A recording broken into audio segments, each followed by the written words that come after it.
Bonsoir à tous. Bonsoir. C'est un grand plaisir que je vous accueille ici ce soir. On se demandait avec Sapiens comment faire des vœux. Alors, les vœux traditionnellement, c'est toujours très sympa aussi d'y aller. C'est évidemment les meilleurs souhaits qu'on peut faire pour l'avenir. Mais je me suis dit, quand on est un think tank, ce qui nous intéresse un peu plus, c'est pas le devoir être, mais c'est ce qui est, c'est ce qui va être.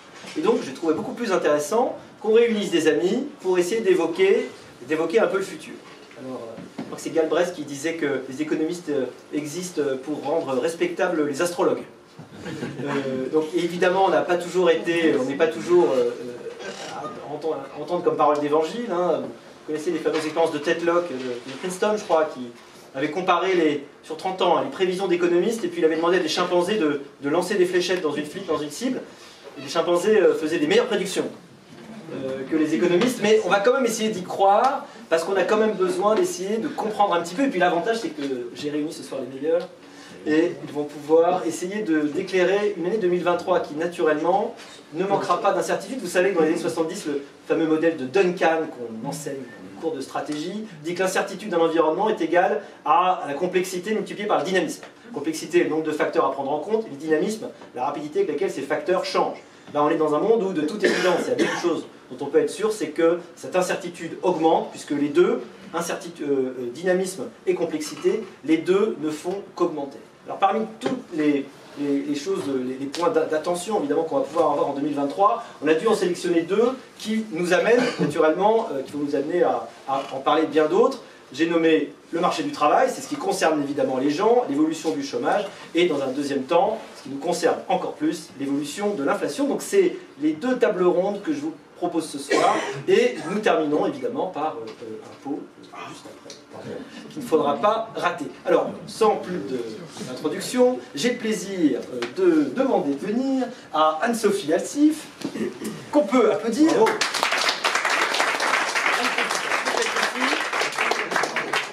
Anne-Sophie, tu es chef économiste du cabinet BDO. Docteur en sciences économiques, professeur d'économie à la Sorbonne et spécialiste des prévisions économiques. Donc merci beaucoup. Vous êtes faire autre chose que les flèches. D'être venu et voilà, je suis certain que tu seras meilleur que les chimpanzés et qu'on va faire un effort. On va essayer. Pascal Perry. Oh, bravo, bravo.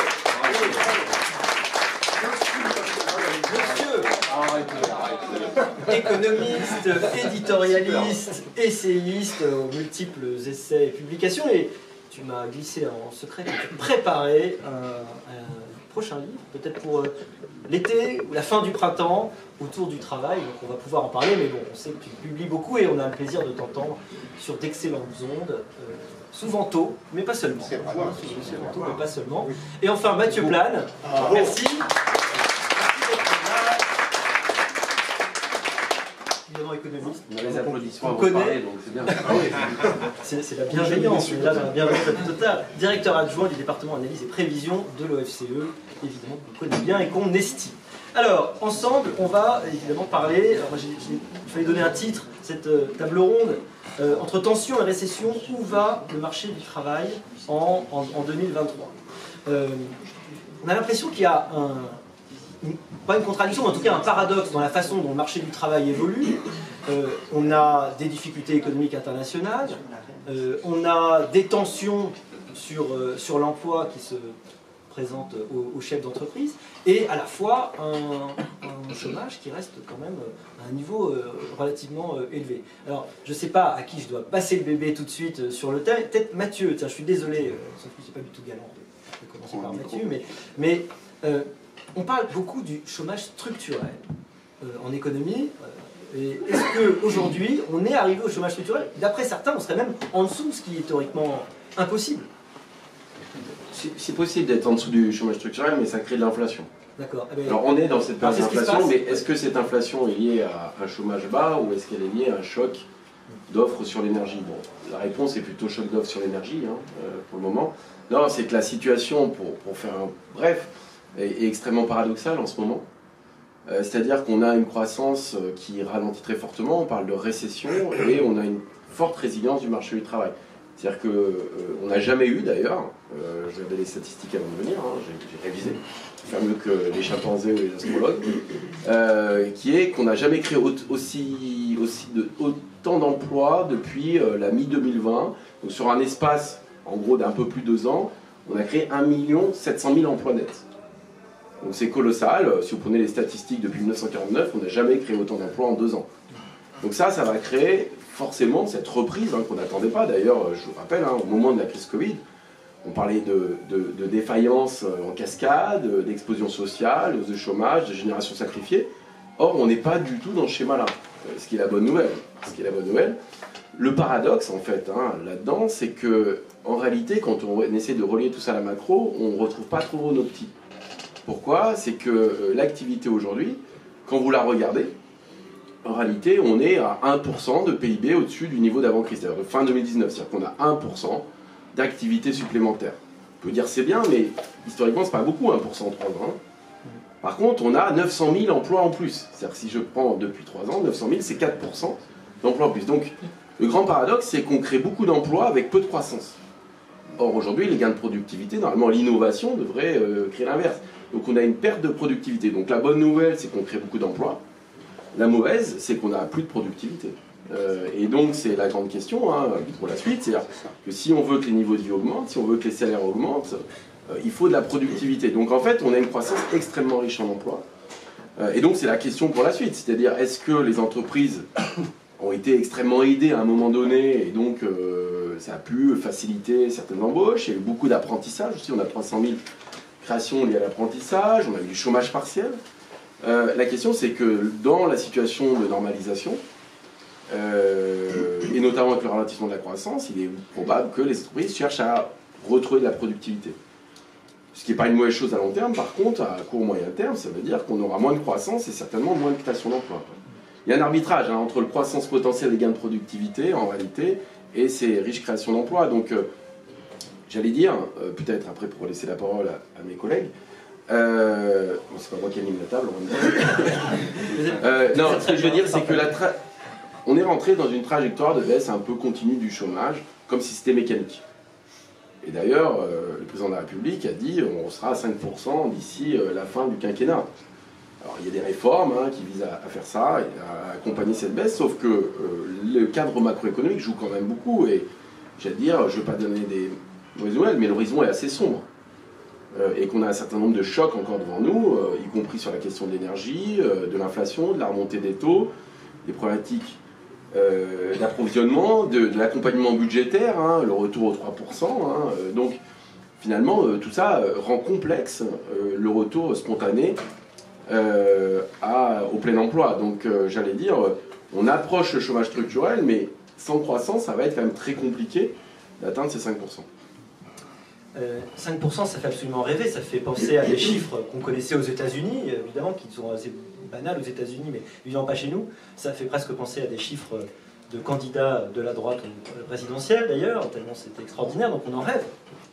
Anne-Sophie, est-ce qu'on peut être optimiste face à cette résilience absolument incroyable, ou est-ce que ce ralentissement de la croissance qu'on attend malheureusement, je crois d'ailleurs que les prévisions de la Banque de France sont beaucoup plus pessimistes que celles de l'État, qui traditionnellement sont un peu dans la méthode Coué. Il faut dire que tout va bien, mais celles de la Banque de France sont un peu plus peut-être crédibles, donc une croissance assez faible, pourquoi pas une récession. Est-ce que on doit être finalement plutôt pessimiste? Est-ce que le pire est devant nous? Est-ce que l'avenir est sombre du côté de l'emploi? Alors moi, c'est vrai que je serais plus optimiste dans les prévisions. Qu'est-ce que l'on voit? Alors déjà sur la prévision de croissance, moi c'est vrai que je ne suis pas forcément sur le scénario encore de récession, parce que justement en 2022, quand vous calculez juste l'acquis de croissance, donc déjà ce qu'on a acquis en 2022, on voit qu'on est à 0,4, donc normalement on a quand même un acquis qui est encore positif, même si bien sûr ça peut tout à fait se dégrader avec la situation énergétique. Donc on serait plutôt autour de 0,5, 0,6, donc un très très fort ralentissement de la croissance, plus que pour l'instant une récession. Et pourquoi? Pour compléter ce qu'a dit Mathieu, en effet, je pense que la situation est très paradoxale sur un élément qu'on regarde beaucoup justement quand on fait les prévisions de taux de chômage, qui pour moi donc, va augmenter légèrement l'année prochaine. On va être autour de 7,5 6, peut-être 8%, donc une légère augmentation par rapport à cette année. Donc quand même la fin du trajectoire de l'Est. Voilà, donc une légère augmentation, mais on ne retourne pas à la situation qu'on a pu avoir d'avant-crise. Alors pourquoi justement par rapport à ce fameux policy mix dont on a beaucoup parlé depuis la crise? C'est vrai que traditionnellement, on a eu la crise Covid, la crise de 2008, donc on le sait, on fait des politiques monétaires, budgétaires très accommodantes, voilà, on baisse les taux et on fait du stimuli budgétaire à fond. Là, qu'est-ce qui se passe? C'est que depuis la crise énergétique et la fin du quoi qu'il en coûte et de la crise Covid, eh bien en fait, on a continué à faire de la politique budgétaire accommodante, donc on a continué à créer de la demande un peu artificiellement pour garder du pouvoir d'achat et justement préserver l'activité pour ne pas être en récession. Par contre, de l'autre côté, on augmente les taux parce qu'on a ce problème d'inflation. Donc c'est ça qui est très compliqué, c'est-à-dire qu'on a cette demande artificielle qui est stimulée. Il faut quand même que les centaines de milliards qu'on injecte dans l'économie aient quelques effets. On le voit au niveau de nos finances publiques, donc il faut quand même qu'on le voit quelque part. Donc ça crée de la demande, et donc c'est pour ça qu'il y a une demande d'emploi qui existe. Par contre, de l'autre côté, on augmente les taux pour essayer de juguler l'inflation. On est d'accord, c'est totalement contradictoire. C'est contradictoire parce que normalement le fameux policy mix s'accompagne de lorsque vous êtes après une crise, vous essayez d'avoir une politique monétaire et budgétaire en cohérence. Or là, et ce n'est pas que l'Europe qui le fait, les États-Unis le font énormément, on le voit encore avec l'IRA, avec tous les plans de relance, il y en aura sûrement encore beaucoup après. Pourquoi? Parce que l'objectif c'est de ne pas rentrer en récession. Donc c'est vrai que cette peur de la récession guide toutes les politiques budgétaires, même si elles n'ont plus de corrélation avec les politiques monétaires. Ce qui n'était pas le cas, notamment après la crise de 2008. Donc de fait, on a toujours une demande qui existe, puisque on essaie de garder du pouvoir d'achat, donc de la consommation. Comme vous savez, en France, le premier moteur de la croissance, ça reste la consommation des ménages. Donc il y a cette consommation qu'on essaie de maintenir, et bien forcément ça crée de l'emploi. Donc c'est vrai que sur cette situation, on va dire, d'emploi, je ne vois pas d'explosion du taux de chômage à cause de cette politique budgétaire, à mon sens, qui va rester très accommodante les prochaines années, financée bien sûr par toujours plus de dettes publiques. Alors vous allez me dire, bien sûr, tout ça peut changer si un crash, voilà, des crises énergétiques, etc. Mais en tout cas, si on reste dans cette tendance, on va rester dans cela. L'autre élément qu'a dit Mathieu qui est intéressant, c'est en effet la nature de cet emploi qui est créé. Qu'est-ce qu'on voit en France? Il y a vraiment un marché du travail qui est très spécifique. On voit que le taux d'activité des moins de 25 ans, des plus de 55 ans, est beaucoup plus bas que nos partenaires européens. Par contre, quand vous regardez les 25-55 ans, on a un bon taux d'activité et une très bonne productivité horaire. Donc tout le challenge, ça va être, si on veut arriver à ce plein emploi du président, d'essayer de faire baisser le taux de chômage de ces jeunes, donc ils l'ont fait massivement en créant de l'apprentissage, et de l'autre côté, l'emploi des seniors des plus de 55 ans. Et là, c'est plus difficile parce qu'il y a une corrélation assez directe aussi avec l'âge de départ à la retraite, d'où l'idée de faire une réforme en disant on va décaler, de fait, les gens resteront plus longtemps en emploi, même si ça dépend. Et par rapport à la qualité de l'emploi, ça c'est vrai que c'est ce qu'on voit beaucoup dans les statistiques. Le problème, en effet, c'est qu'on a eu beaucoup d'emplois créés, mais qui ne sont pas, entre guillemets, dans les bons secteurs. C'est-à-dire, en effet, qui créent moins de valeur ajoutée. On voit depuis la crise beaucoup d'emplois dans le secteur de la construction, de l'aide à la personne, de tout ce qui est service, qui crée moins de gains de productivité, et beaucoup moins dans l'industrie et dans l'innovation. En premier lieu, dans l'aéronautique, on voit qu'ils ont réembauché après la fin de la crise, mais on n'est pas à des augmentations par rapport à ce qu'on voit sur les taux de chômage. L'aéronautique, donc tout ce qui est agroalimentaire, chimie, pharmacie, on voit qu'on n'a pas eu les augmentations qu'on attendait, parce que là, il y a vraiment des gains de productivité importants par secteur. Et dans ces secteurs plus technologiques, eh bien, on n'a pas justement ces créations, alors que c'est là où il les faudrait. Donc il y a aussi une question de la qualité de l'emploi. En volume, c'est bon, c'est pour ça qu'on a ces bons chiffres, mais en effet, c'est des emplois plus dans les services qui créent moins de valeur ajoutée. La bonne nouvelle, c'est que ça touche aussi des publics qui pouvaient avoir plus de difficultés de retourner à l'emploi. Et on sait que c'est toujours beaucoup mieux d'avoir des gens en emploi que qui soient à l'extérieur du système. On comprend bien que cette question de la productivité qui est liée au positionnement, elle ne se règle pas facilement, puisque le positionnement d'une économie, il met 20, 30 ans, 40 ans à changer. Alors justement, Pascal, quand on parle évidemment emploi, marché du travail, il y a ce problème de l'appariement, c'est-à-dire de la confrontation à un moment donné entre un besoin et puis des formations. Évidemment, après, toutes ces formations, elles évoluent, y compris quand vous êtes en emploi. Est-ce que c'est ça le cœur du problème aujourd'hui? Moi, je pense que c'est un élément décisif. C'est vrai qu'on a créé beaucoup d'emplois en France, mais c'est beaucoup d'emplois de services. C'est lié notamment au choix qu'on a fait au début des années 2000, plutôt s'orienter vers une économie de services que vers une économie industrielle. Nos voisins ont fait des choix différents, y compris d'ailleurs les politiques sociales. On a en France des politiques sociales qui sont plutôt favorables au SMIC ou autour du SMIC, alors que les Allemands, par exemple, ont choisi des politiques d'aide à des emplois beaucoup plus qualifiés. Dans CICE, compétitivité-emploi, on a d'abord choisi l'emploi à défaut de la compétitivité. Donc c'est vrai qu'on a créé beaucoup d'emplois dans des secteurs qui créent en effet peu de valeur, alors qui en même temps correspondent à un véritable besoin. C'est les emplois de la sécurité, de la propreté, c'est les emplois liés à la personne. Et dans ce domaine, il faut admettre qu'on manque de main-d'œuvre. Aujourd'hui, peut-être parce que les Français présentent un caractère un peu paradoxal. On a fait collectivement ce choix d'une économie de service, mais on veut bien consommer du service en France. On n'a pas toujours très envie de produire du service parce qu'on l'assimile à de la servitude. Et puis à l'autre bout de l'omelette, si je puis dire, il y a en effet des trous dans la raquette. Cette année, par exemple, il va manquer 20 000 ingénieurs formés en France, dans des domaines pour lesquels il y a un véritable besoin qui s'exprime. Quand on écoute les responsables du nucléaire en France, ils nous disent on cherche 10 000 ingénieurs. Il y a 5 ans, on avait 180 000 bacs scientifiques.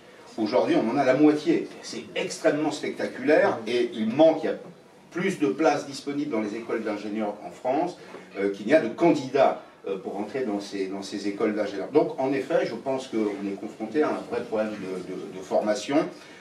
C'est aussi des biais idéologiques, c'est le résultat de choix qui sont des choix politiques, qui sont contestables aujourd'hui, dont on paye le prix. Mais sans formation, à mon sens en tout cas, on rencontrera assez vite un plafond de verre. Je ne suis pas sûr qu'on soit à 5% à la fin, à 5% de chômeurs à la fin du mandat du président Macron, sans véritable réforme de la formation. Mais on sait que ces réformes de la formation, d'abord, elles produisent des effets de long terme, il n'y a pas d'effet de court terme. On pourrait citer de nombreux exemples, j'ai cité les métiers de l'ingénierie, mais il y a les métiers de la santé aussi.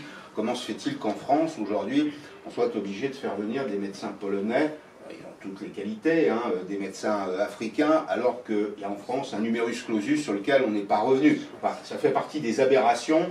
On a créé nous-mêmes les limites de nos capacités à créer des emplois et de bons emplois.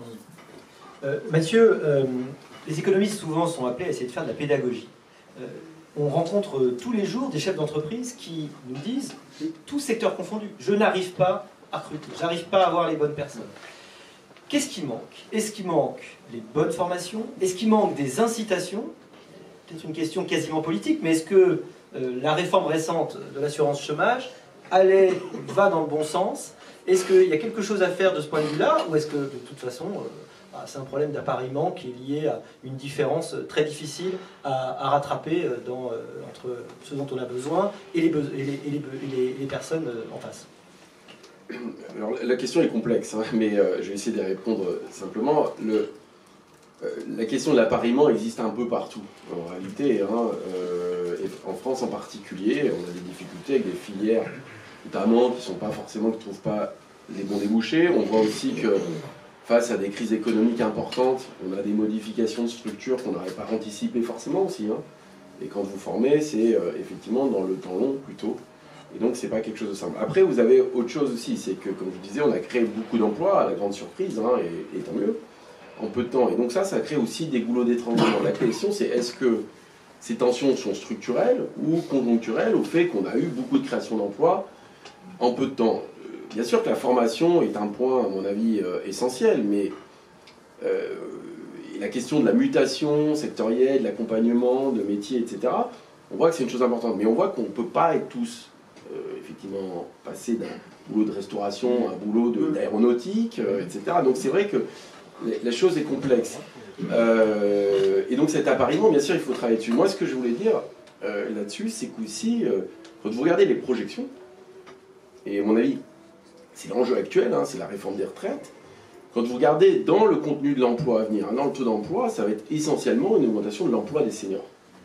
Et je regardais, par exemple, passer de 62 à 64 ans, ça veut dire incorporer 500 000 seniors en plus en emploi, en plus des 500 000 attendus. Donc d'ici à 2030, il faudra 1 million d'emplois de 60 à 64 ans en plus. Donc vous allez avoir une pyramide des âges dans les, on va dire dans les entreprises qui va être extrêmement modifiée et qui va vieillir. Et donc la question de la formation, et d'ailleurs il y a des études qui le montrent, c'est que vous n'investissez pas beaucoup dans la formation de quelqu'un qui a 55 ou 56 ans. Et c'est ce qu'il va falloir faire. En général, vous investissez sur un jeune qui a peut-être certaines technologies, qui est capable de se transformer, s'adapter. Et donc tout l'enjeu, c'est comment accompagner ce vieillissement en même temps de rupture technologique, de nouveaux enjeux sectoriels, d'accompagnement d'innovation. Et donc ça c'est, voilà, sur le papier on dit oui il faut de la formation, mais après concrètement, ça va être effectivement l'accompagnement, et c'est vrai pour la France, mais dans beaucoup de pays, hein, cette question du vieillissement est très forte, mais il va falloir la réconcilier. Et donc dans l'enjeu de la réforme des retraites, à mon avis c'est le point principal, c'est que le financement passe par une augmentation du taux d'emploi des seniors. Ça veut dire que ces gens-là doivent être en emploi et pas au chômage ou pas à la retraite. Et donc c'est là-dessus qu'il va falloir mettre l'accent, c'est-à-dire la formation, y compris des personnes qui sont en deuxième partie de vie active. Anne-Sophie, j'ai envie de rester sur cette question essentielle de l'emploi des seniors, qui d'ailleurs, dont on parle très souvent dans les débats autour de la retraite, parce que c'est un des points d'achoppement. Si vous faites travailler les gens mais qui ne peuvent plus avoir un emploi, évidemment, c'est absurde et cruel, et ça les met très très loin d'être en capacité d'avoir une retraite pleine. Est-ce qu'il n'y a pas un problème culturel aussi, du regard de la personne? Quelqu'un me disait récemment qu'à partir de 45 ans, elle était considérée comme vieux en entreprise. Mais est-ce que ce problème culturel, s'il existe, il est très difficile évidemment à faire bouger? Le regard sur des gens qui ont de mon grand âge, par exemple, 46 ans, n'est-ce pas? On comprend que dans notre tête on a tous 20 ans, c'est ça qui est terrible évidemment, mais on sait que ça passe. Oui, c'est ça qui est bien. Est-ce que d'autres pays, parce que d'autres pays ont des taux d'emploi des seniors différents, donc est-ce que le regard est différent? Alors à mon sens, c'est pas forcément un problème de regard, mais de structuration en effet du marché du travail.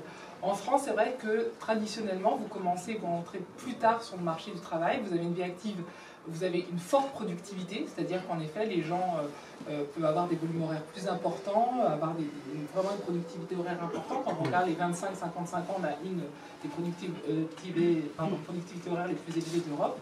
Et par contre, en effet, à partir de 55 ans, là, c'est fini.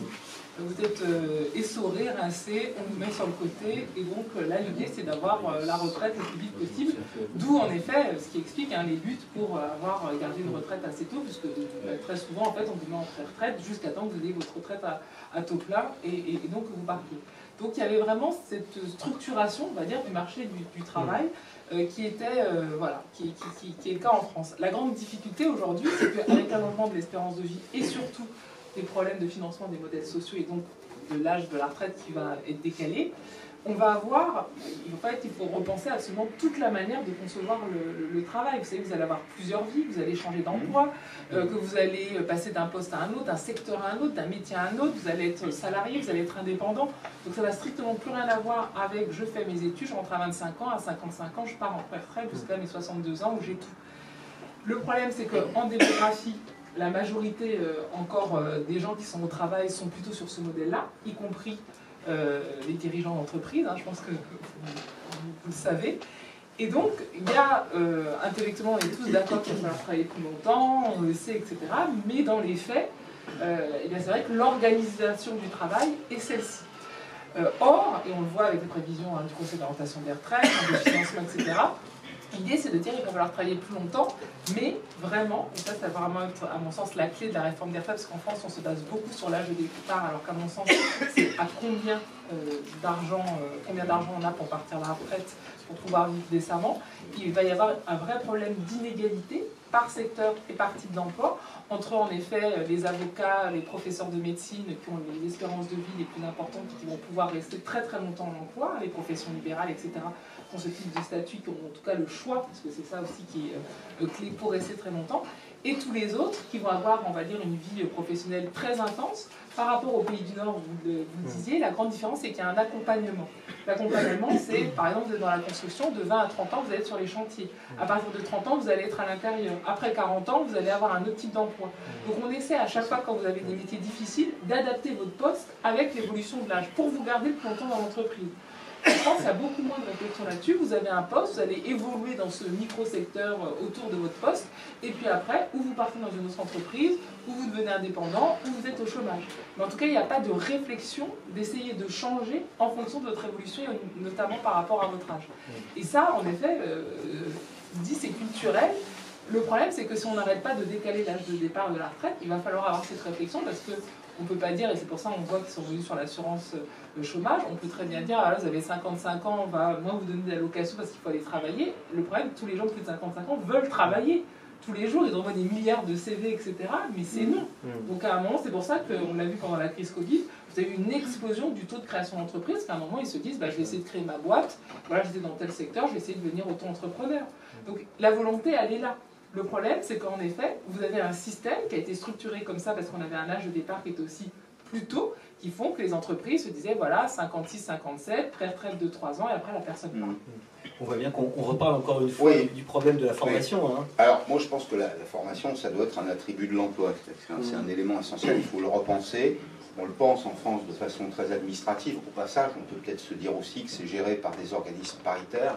C'est un formidable fromage pour les organisations syndicales. Et il y a parfois des intérêts qui ne sont pas nécessairement les intérêts des salariés. Est-ce que la réforme n'a pas un peu changé ça? Alors elle a un peu changé ça, mais il y a toujours un certain nombre de réflexes pavloviens. Enfin, en tout cas, on voit que ça manque de souplesse, que ce n'est pas véritablement adapté au marché du travail. C'est vrai que, enfin, je crois qu'il y a des freins, des freins structurels. Premier point, il n'y a pas très longtemps, tu disais tout à l'heure, je travaille actuellement sur un bouquin consacré à l'allergie au travail. Pour être tout à fait précis. C'est un nombre intéressant. Oui, c'est pas tout à fait le travail, c'est l'allergie au travail. J'ai rencontré il n'y a pas très longtemps le vice-président de l'Association nationale des DRH qui disait, parlant des jeunes par exemple, très fort taux d'engagement, très faible taux de résilience. On se lasse assez vite. Et il me disait, c'est au fond une réflexion qu'on se fait collectivement, comment est-ce qu'on peut expliquer à quelqu'un à 25 ans que boulanger, il va faire du pain pendant 40 ans, maçon, il va élever des murs pendant 40 ans? C'est une perspective abyssale. On ne peut pas raisonnablement espérer motiver les gens, les jeunes en particulier, si on ne leur offre pas des perspectives de changement d'itinéraire, d'appréciation de leur propre parcours. Et c'est vrai qu'il y a en même temps, en France, une certaine tendance des entreprises à se débarrasser, clairement, des salariés de plus de 55 ans, pour des raisons évidentes. D'abord parce que c'est les salaires souvent les plus élevés dans l'entreprise, parce qu'il y a une forme de jeunisme. Enfin, il y a de nombreuses raisons. Il n'y a pas une raison, il y a de très nombreuses raisons. Moi, je défends depuis très longtemps une idée simple qui est de faire varier le temps de travail en fonction de l'âge. Je pense que entre 25 et 40 ans, on peut travailler beaucoup plus que 35 heures, qu'à partir de 40 ans, on peut commencer à travailler moins, et que la fin de la vie professionnelle doit être organisée pour rendre le travail un peu plus ergonomique, un peu plus adapté, peut-être simplement à l'usure des corps, parce qu'il y a des métiers qui sont pénibles, et que la pénibilité, ce n'est pas simplement le port de charge ou l'exposition aux intempéries. On n'a pas nécessairement la même propension, la même volonté de travailler à 30 ans qu'à 55 ans. On n'a d'ailleurs souvent pas tout à fait le même bagage.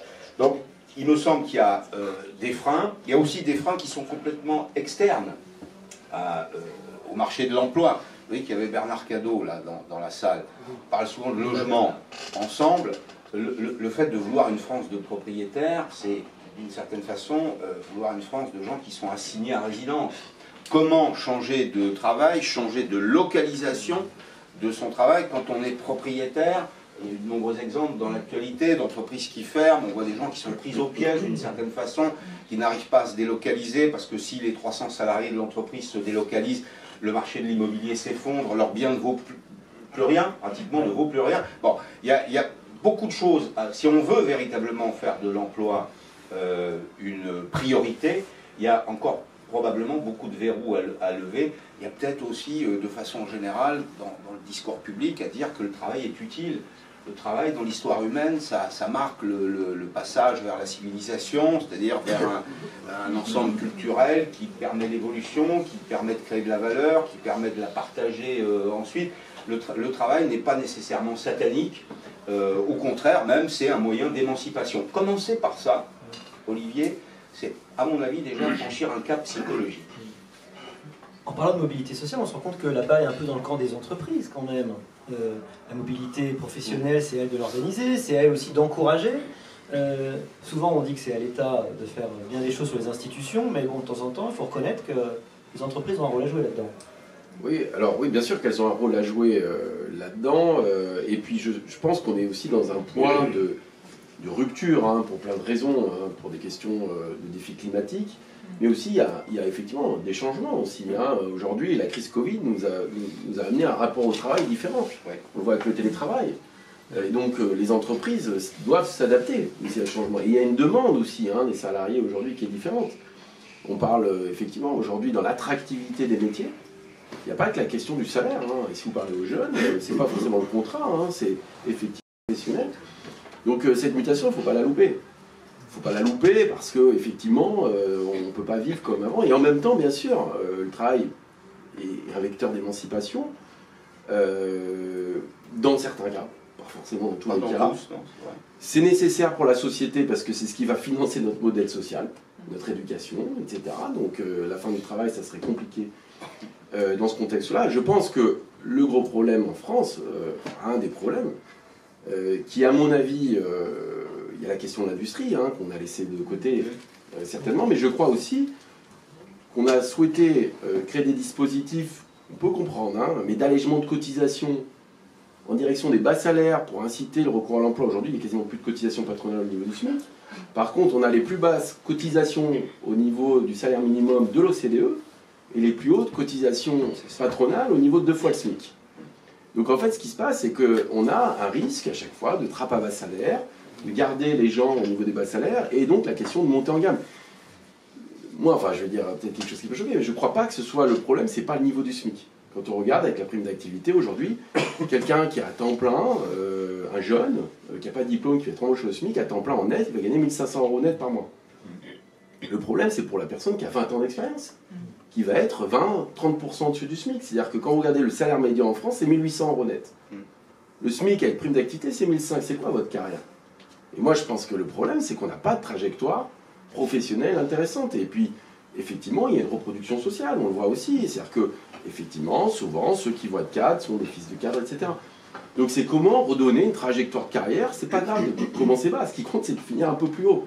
Or aujourd'hui, je ne crois pas que le problème, ce soit le jeune sans diplôme qui soit au SMIC. Le problème, c'est la personne qui a 20 ans, qui a une qualification, qui a quelques diplômes, qui a de l'expérience et qui va gagner 20 ou 30% de plus que le SMIC. Et ça, c'est vraiment ce tassement, je crois, des salaires qui pose un problème. Et donc la question de monter en gamme, de perspective de carrière, de trajectoire, me semble important pour l'avenir. On voit bien justement que c'est là le point compliqué, parce qu'on n'arrive pas à organiser cette évolution. C'est celle-là aussi qui est la clé de la pénibilité. Mais c'est pas normal que vous soyez encore dans un emploi pénible à soulever des choses lourdes à 50 ans quand vous l'avez été à 20. C'est-à-dire que le système n'arrive pas à organiser ça. C'est vraiment le point paroxystique de ce problème d'évolution qui touche l'ensemble des travailleurs. Et pour prolonger la réflexion de Mathieu, je reviens au CICE.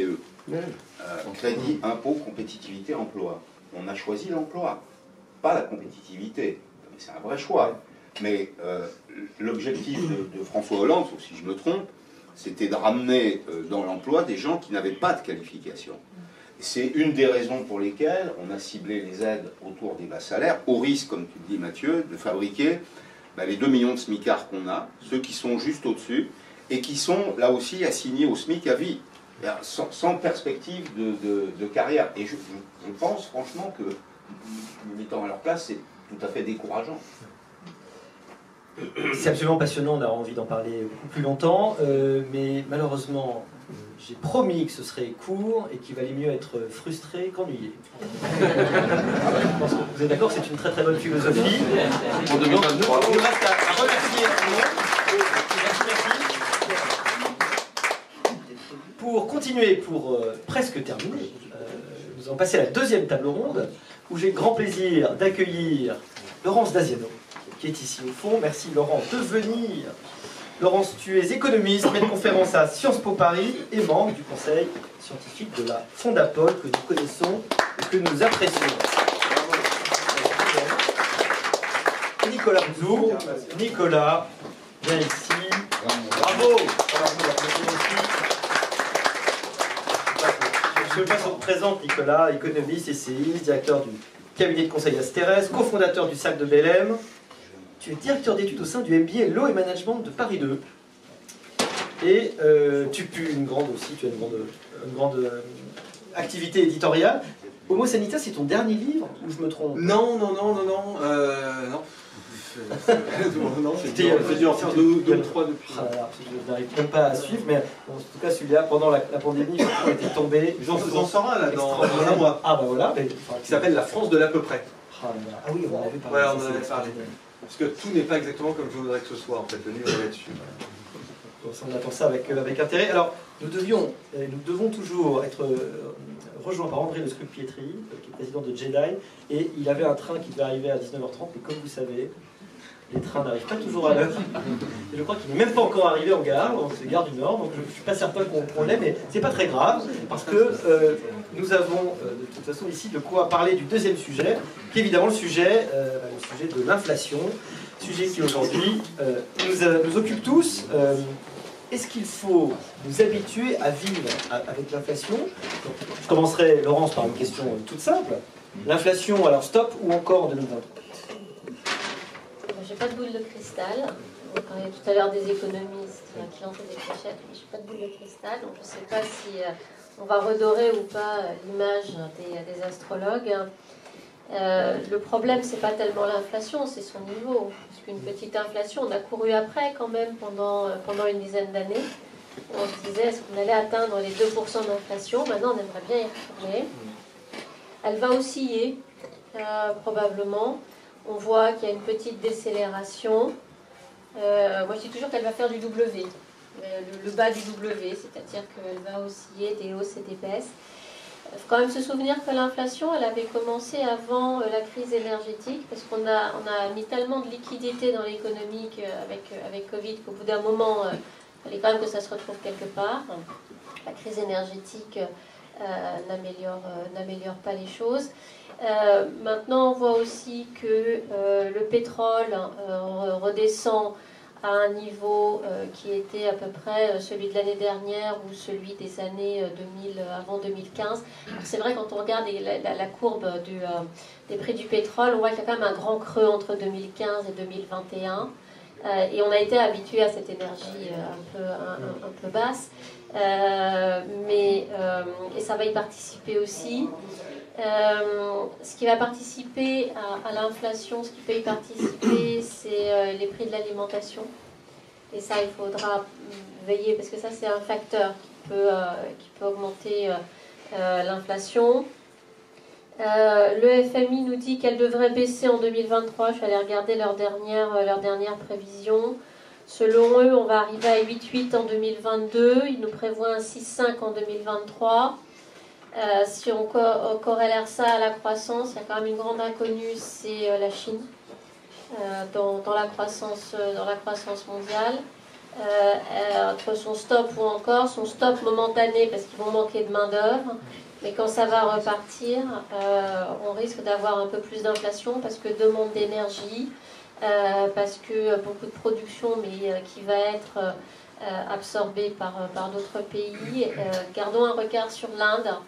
Alors la croissance décroît en Inde, mais bon, quand elle décroît, elle est encore à 7%, donc ça aussi, c'est un facteur de demande d'énergie qui peut impliquer sur la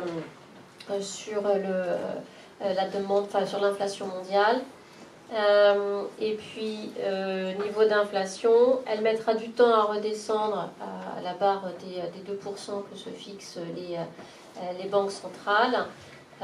Et puis d'ailleurs, vivre avec un petit peu plus d'inflation, est-ce que c'est vraiment si mal que ça? Ou est-ce que si on n'a pas été mal habitué avec zéro inflation? Alors c'est vrai qu'aujourd'hui, dans les entreprises, on ne sait plus faire. Enfin, remettre de l'inflation dans les budgets, les plans stratégiques et autres, ça, on sait plus trop faire. Mais il va falloir réapprendre à le faire. Nicolas, le robinet budgétaire est fermé. C'était la première cause. Si on règle le problème de l'énergie, est-ce qu'on revient à cette inflation autour de 2%, voire moins? Alors je pense qu'on va revenir à une inflation moins forte.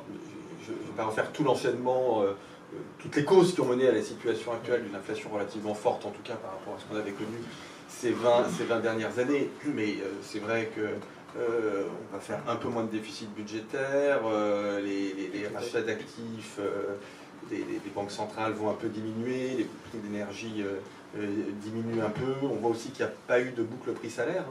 Ça, c'est quand même l'un des grands. Pour l'instant, mais on a quand même, nous, des salaires qui ont augmenté plutôt plus qu'ailleurs. Ouais, mais pas autant que l'inflation. Donc, on voit que les salaires ne contribuent pas, en tout cas, à l'inflation.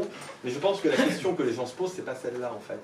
Je crois que c'est avec Mathieu qu'on partageait ça l'autre jour dans un débat, c'est-à-dire le fait que, alors pour vous c'est complètement évident, mais dans le débat public il y a peut-être parfois une confusion entre l'inflation et les prix en fait. C'est-à-dire que quand les gens entendent dire ce qu'on est en train de dire, c'est-à-dire l'inflation va diminuer, elle va descendre de 6 à 4 à 2, etc., les gens ont en tête une espèce de normalisation.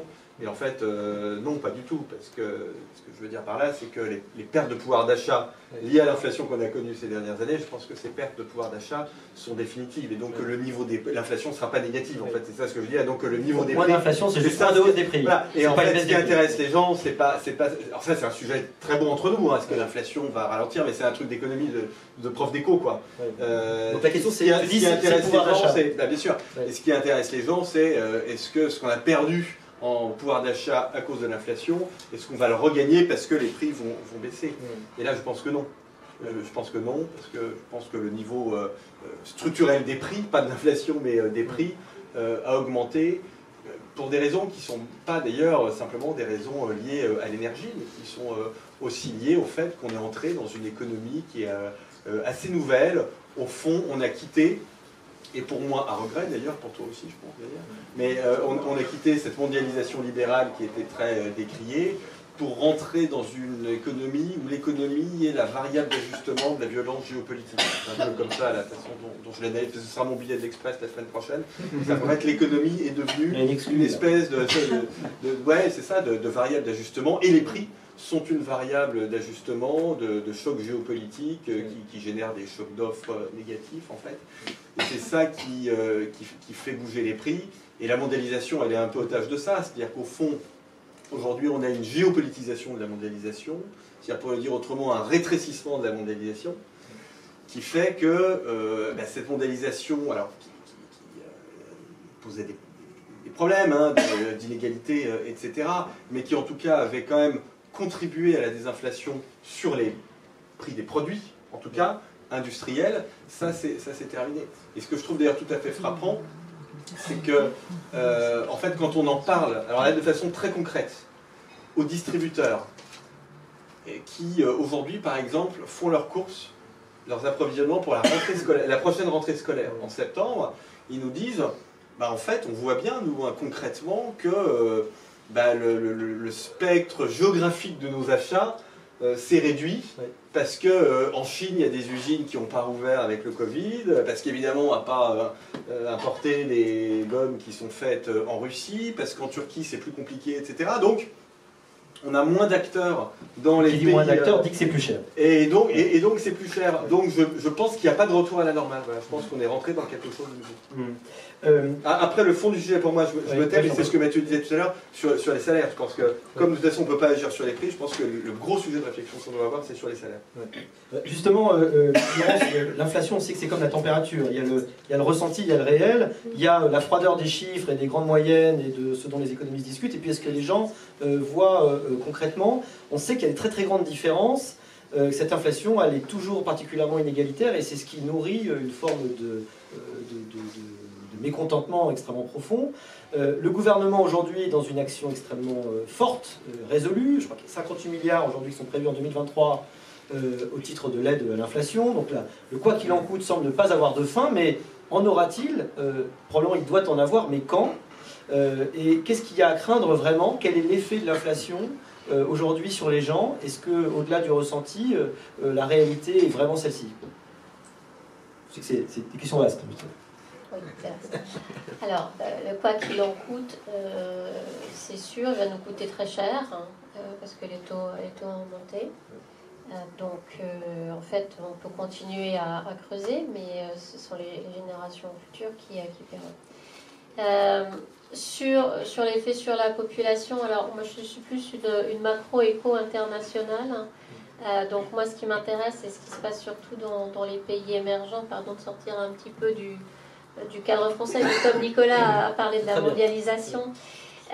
L'impact sur les populations, et notamment dans les pays émergents, de cette hausse de l'inflation, ça fait que le peu qu'ils exportaient, ils vont l'exporter encore plus mal. Ce qui veut dire qu'ils vont s'appauvrir. Ils ont surtout un problème alimentaire. Je crois qu'on ne le voit pas en Europe, mais il y a vraiment un problème d'accès à l'alimentation dans les pays émergents. Et ça va nous faire des vagues migratoires.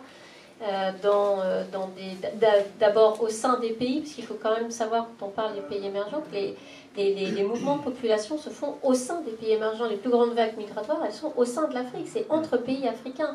Et ça fait aussi des violences. Il y a beaucoup de violences, parce que quand il n'y a pas beaucoup et qu'il faut en plus le partager.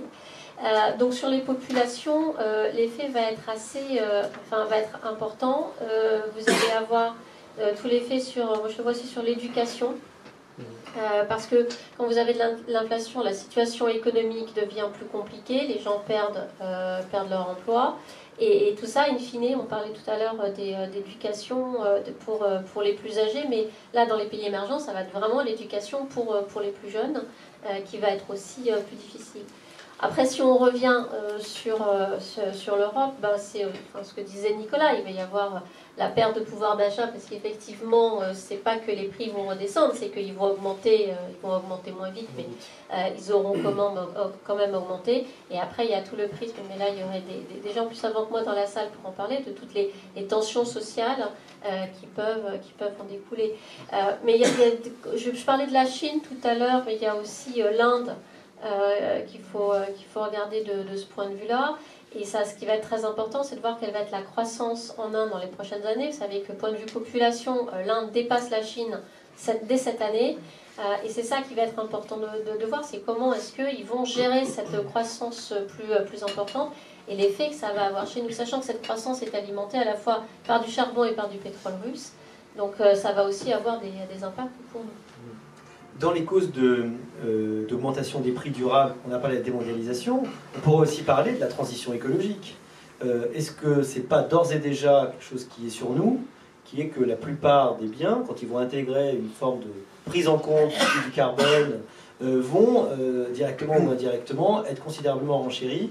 Est-ce qu'on est suffisamment préparé à ça? Finalement, est-ce que le coût de l'énergie qui nous fait tous espérer que c'est une inflation assez rapide et qui va peut-être disparaître, n'est pas l'arbre qui cache la forêt de cette très très grosse inflation durable, puissante, qui va être sur nous, en particulier dans les pays développés, puisque on se pique, et on a raison d'être les plus vertueux de ce point de vue-là.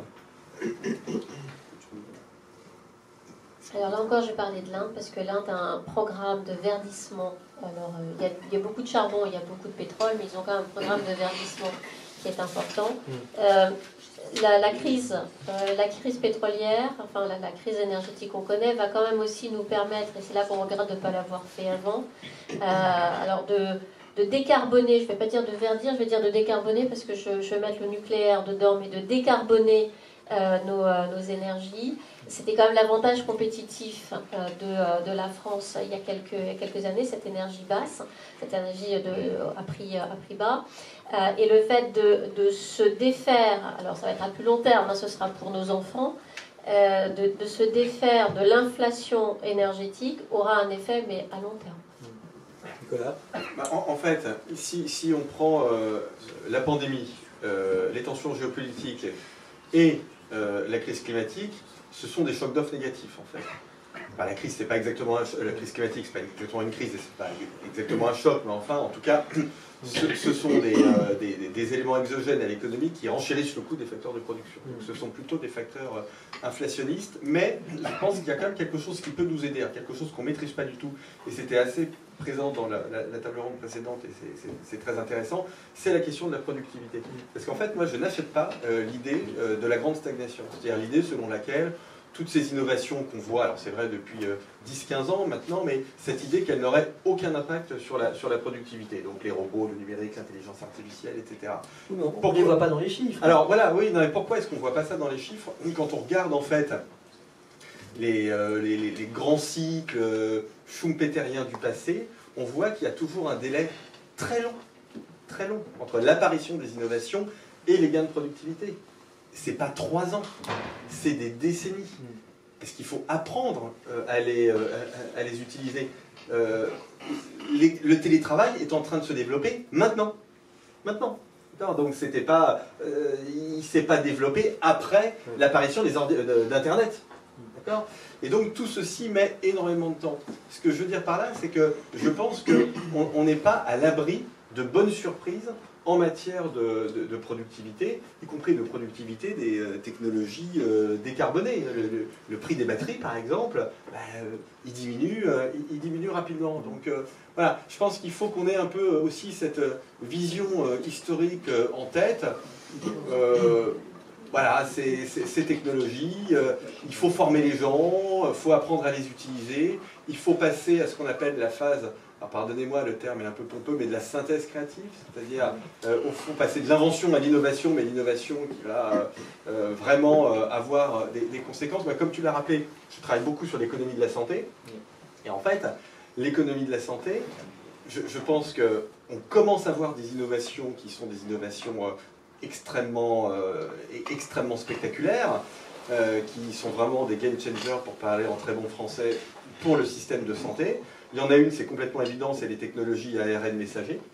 Nous, on travaille beaucoup là-dessus.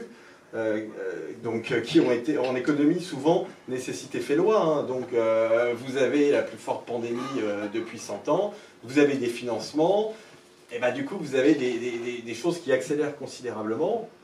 Mais je pense que tout ceci va se jouer, enfin le gros, au fond, de la synthèse créative en matière de santé, c'est ces 10 prochaines années. Hein, alors que la génétique, le premier séquençage du génome, c'était il y a 30 ans. Ouais, donc tout ça prend du temps. Et ça peut avoir un impact positif ou négatif. Ça peut en tout cas faire diminuer l'inflation structurellement. Bon, on n'est pas à l'abri d'une bonne nouvelle, c'est un message que j'aime bien. C'est vrai qu'une des explications de l'absence d'inflation, malgré l'extraordinaire politique monétaire accommodante pendant quelques années, c'est la déflation technologique. C'est qu'on ne voyait pas que la baisse des prix de la technologie absorbait en réalité tout cet argent. Alors ça, c'est une autre façon de voir les choses. C'est-à-dire qu'on pourrait dire, en fait, ça fait maintenant longtemps qu'on a ce qu'on appelle de la dominance fiscale, c'est-à-dire au fond des déficits budgétaires qui sont financés indirectement par de la création monétaire. Et en fait, c'est pas qu'on n'avait pas d'inflation, c'est qu'on la voyait pas. Elle était cachée elle était beaucoup dans les actifs, donc les obligations, les actions, l'immobilier, etc. Et puis ensuite, elle était cachée par, en effet, la productivité. Laurence, sur cette question justement de la productivité et peut-être aussi de la boucle prix-salaire quand même, parce que moi je trouve que c'est arrêté vite sur cette question. Est-ce qu'il n'y a pas un danger? Alors il y a peut-être d'autres pays où elle est plus forte et où elle apparaît de façon plus forte, puisque les salaires peuvent être évidemment corrélés plus fortement à l'inflation. On en est où en France? Est-ce que nous, cette boucle prix-salaire, il y a quand même beaucoup de revenus qui sont indexés, il y a quand même une volonté du gouvernement qui a été très forte. Si je ne me trompe pas, on a quand même fait plus 7% en 2022 sur les salaires en moyenne. Ce qui est quand même pas mal. On n'est quand même pas très loin de cette idée. Alors, je rejoins Nicolas sur le sujet. Moi, j'avais vu plutôt un +6, une inflation qui est plus forte. Donc, c'est pour ça qu'en fait, on ne l'a pas vu en France. Et ce qui a beaucoup ralenti, on parlait des ménages tout à l'heure, ce qui a quand même beaucoup ralenti le fait que les ménages en France ont vu l'inflation, mais il y a eu quand même beaucoup de mesures d'aide qui ont été saupoudrées sur un peu tout le monde et qui maintenant vont être plus ciblées. Mais ces mesures d'aide, elles aident aussi à faire baisser l'inflation. Et on l'a vu en France et on l'a vu aussi en Allemagne. Les Allemands ont beaucoup moins aidé les ménages qu'en France. Et l'inflation devenait à 2 chiffres. Et vous savez, les Allemands sont absolument allergiques à l'inflation parce que c'est un véritable traumatisme pour eux. Ils ont aidé, le gouvernement a aidé les ménages au mois de décembre et l'inflation a perdu 1,3 points de pourcentage et est redescendue en dessous des 10%. Donc, ces aides ont beaucoup contribué. Alors, il va y avoir quand même de l'inflation qui va revenir parce que maintenant elles vont être plus ciblées puisque la baisse des prix à la pompe pour tous est terminée. Maintenant, ça va être ciblé sur certains salaires et puis sur certaines catégories de population. Tout ce qui était le bouclier tarifaire pour l'énergie existe toujours, mais enfin il va être un petit peu augmenté. Donc cette inflation va se recréer un petit peu, mais même s'il y a des augmentations de salaire, si elles sont contenues comme cette année, enfin je rejoins Nicolas sur le fait que là la boucle ne devrait pas se faire.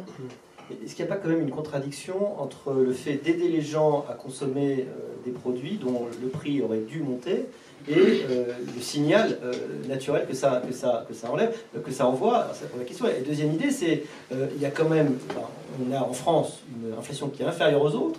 Est-ce que c'est dû à l'aide massive de l'État? Les autres pays aident aussi, mais est-ce qu'on a aidé plus? Et est-ce que ça ne veut pas dire que dès que l'État cessera, on aura un bond mécanique d'inflation, qu'on a juste essayé de repousser le problème en le payant d'ailleurs très très cher, mais que ce problème sera de toute façon douloureux un jour ou l'autre? Ouais, je pense qu'on va être d'accord avec Nicolas. Il y a deux manières de voir les choses. Est-ce qu'on laisse faire le marché ou pas? On aurait laissé faire le marché, ça aurait été très destructeur. C'était une manière de faire. La France a pris exactement l'opposé. Et c'est vrai qu'on a eu un taux d'inflation en 2022 qui est le deuxième plus bas d'Europe. Je crois qu'il y a les Espagnols qui ont un meilleur taux d'inflation, enfin un taux moins élevé que nous, mais c'est parce qu'on a subventionné beaucoup. Et ça va nous coûter très cher. Je pense que le sujet, le raisonnement économique que tu tiens, je le partage. Mais en fait, la lutte contre l'inflation aujourd'hui est une question sociale, c'est pas une question économique.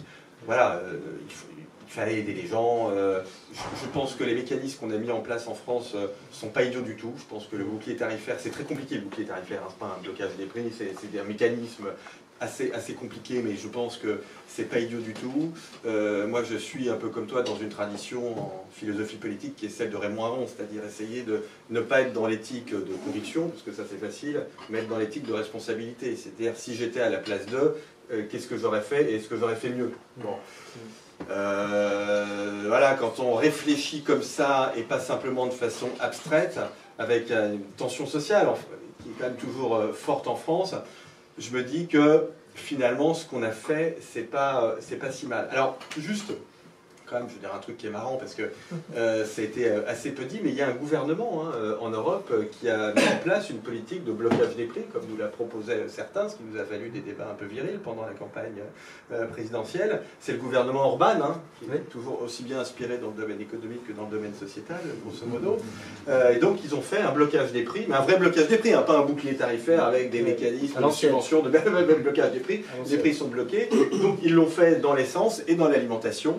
Et ça a vraiment très bien marché, c'est-à-dire qu'il n'y a plus d'essence et plus de passe. Ça marche très bien. Voilà, non mais c'est vraiment, c'est très intéressant. Parce que, vraiment, alors ils l'ont retiré là quand même, parce qu'ils se sont quand même rendus compte que c'était un problème. Voilà, oui, mais ils l'ont quand même, ils ont levé le blocage des prix. Et voilà, donc on a quand même évité ça. Je pense qu'il fallait faire quelque chose.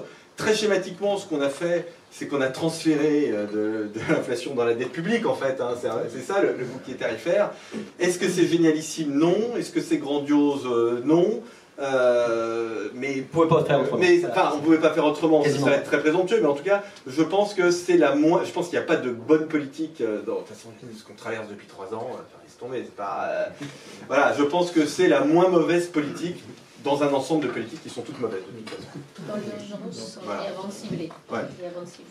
La politique, c'est trouver la pire des politiques à l'exception de toutes les autres. Voilà, c'est ça. La pire des mesures, c'est pas très encourageant, mais effectivement, c'est souvent la réalité. Non, mais je trouve qu'on s'en sort pas si mal en France, c'est pas complètement idiot ce qu'on fait. Oui, mis à part les 3 000 milliards de dettes. Voilà. Non, mais c'est un gros problème. Mais depuis 3 ans, il n'y a que des problèmes partout. Non, mais je veux dire. Donc voilà, bah oui, on aurait pu juste commencer avec, comme l'Allemagne, avec un peu moins d'aide publique, comme ça nous permet de finir. Ça par contre, là. Mais d'accord, je rigole, tout à fait d'accord sur ce que 1000 fois d'accord. Il me reste à vous remercier et à vous demander d'applaudir.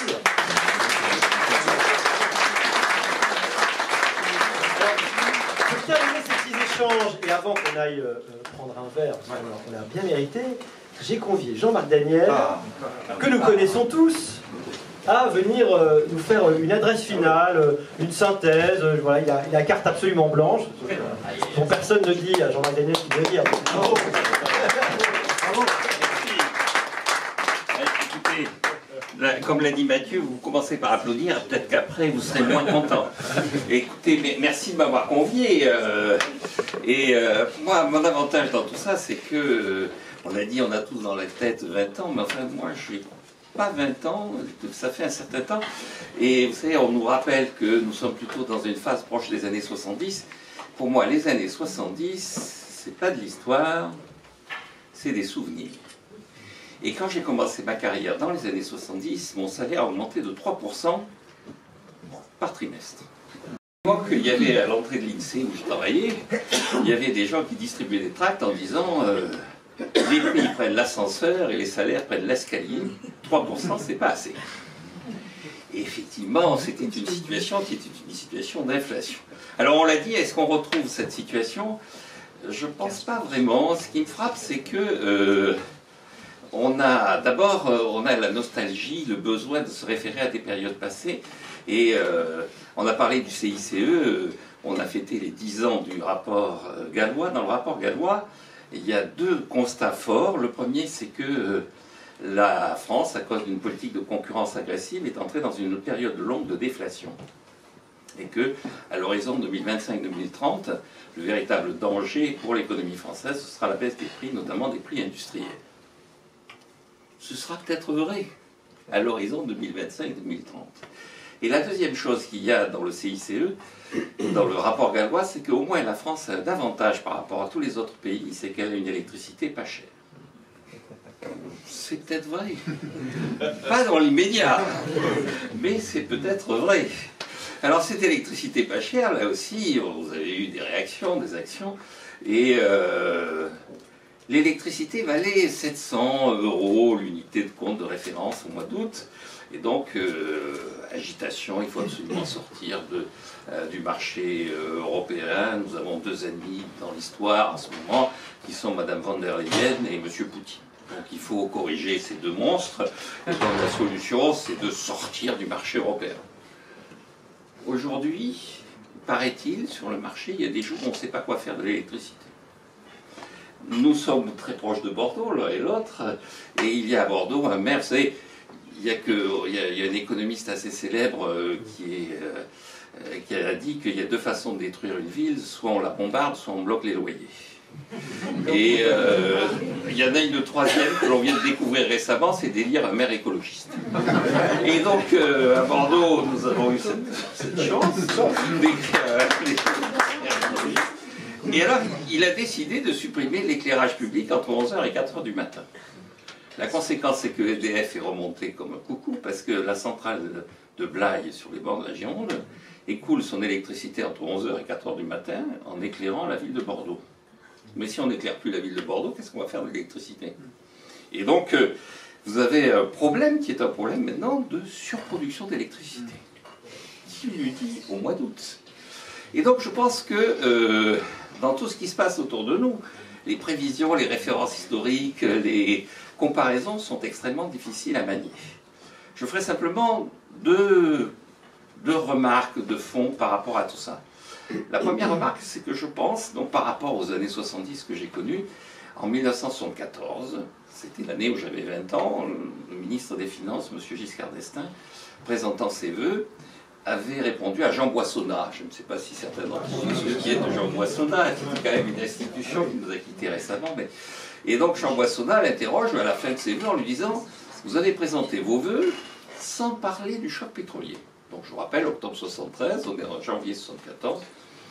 Et à ce moment-là, Giscard d'Estaing répond « Écoutez, c'est un événement, évidemment nous allons adapter notre politique économique, mais je peux vous garantir que le gouvernement a la volonté et les moyens de garantir le plein emploi et la stabilité des prix. » En 1974. Alors pourquoi Giscard disait ça? Parce que c'était la grande période de la politique budgétaire, du keynésianisme triomphant. On augmentait les impôts pour lutter contre l'inflation, on augmentait la dépense publique pour lutter contre le chômage, et ça marchait du feu de Dieu. Bon, bilan, il a fallu abandonner ça très rapidement, et en 1978, on a décidé que la politique monétaire allait prendre le relais.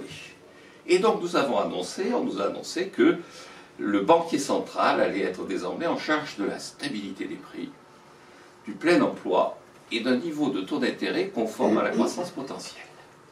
Et là aussi, ça marchait du feu de Dieu. D'ailleurs, le banquier central était devenu un gourou. Vous vous souvenez, si vous avez compris ce que j'ai dit, c'est que je me suis mal exprimé.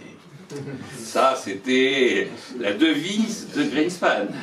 Et tout le monde admiratif. Le bazooka monétaire va trucider la pandémie. La BCE est là pour répondre à nos attentes. Et puis là, au mois d'octobre, Jérôme Powell a dit, écoutez, il y a de l'inflation, je n'arrive pas à m'en débarrasser. Peut-être que je vais être obligé de provoquer une récession. Attendez. On nous a expliqué que vous étiez capable de nous garantir la stabilité des prix, le plein emploi et un niveau de taux d'intérêt conforme à la croissance potentielle. Et vous êtes en train de nous dire que pour arriver à la stabilité des prix, vous allez foutre un bordel sur le marché de l'emploi absolument colossal. Alors je pense qu'on est dans la même situation que quand Valéry Giscard d'Estaing disait « Rassurez-nous, on a un outil parfait ». Nous sommes dans la situation où un certain nombre de gens nous disent « Rassurez-vous, on a la politique monétaire, le banquier central est là, et tout va bien se passer ». Et je trouve ça inquiétant. Parce que si c'est lui qui nous dit « Tout va bien se passer », et si nous comptons sur lui pour régler nos problèmes, je crois que comme en 1974, nous allons devant de graves déconvenus. Alors qu'est-ce qui nous attend? Qu'est-ce qui nous attend? Et la deuxième remarque que je ferai, c'est les vœux du président de la République. Il nous a dit il faut travailler. En 19 minutes, il a employé le mot travail 17 fois. Je comprends que ce soit quelqu'un qui ne se représentera pas aux élections. Hein. Parce que annoncer à la population qu'il va falloir travailler, c'est quand même extrêmement dangereux et agressif. Mais à la fin, donc je vais vous le dire parce qu'à la fin vous aviez déjà abandonné ses vœux, donc à la 19e minute, il a fait une phrase que les grammairiens appellent un zeugma, c'est-à-dire il a dit je vais réduire le chômage et le carbone. Alors je pense que ce sont les deux objectifs effectivement que nous devons nous donner pour l'année qui vient, pour le moment qui vient, avec pour moi cette conviction forte que ni la politique budgétaire, ni la politique monétaire ne nous apporteront de solution. Que ce soit le Giscard de 1974 ou le Powell de 2022, le constat est là, ils n'ont pas la panacée. Et donc l'enjeu, ce sera les entreprises, Quand je dis nous, pas moi, parce que passant récemment dans un débat sur les retraites sur la radio gouvernementale, j'ai été allumé par tout un tas de gens en disant mais en plus ce connard, il est à la retraite. Et oui, je suis à la retraite. Et donc, je vais en rester là parce que je trouve que pour quelqu'un qui est à la retraite, j'ai déjà beaucoup travaillé. Bravo. Merci beaucoup, merci Jean-Marc. À défaut d'avoir des perspectives forcément positives, on peut au moins avoir des souhaits et finalement, c'est très lafontainien parce que aide-toi, le ciel t'aidera. Absolument. Hein, et ça me paraît une très bonne façon de conclure. Il me reste à vous remercier tous d'avoir répondu à mon invitation, à te remercier de nous prêter tes locaux extraordinaires, de nous ouvrir tes portes ce soir. Et il me reste à vous souhaiter, pas bon appétit, mais de venir profiter du petit pot qui nous permettra de clore cette soirée. Merci encore.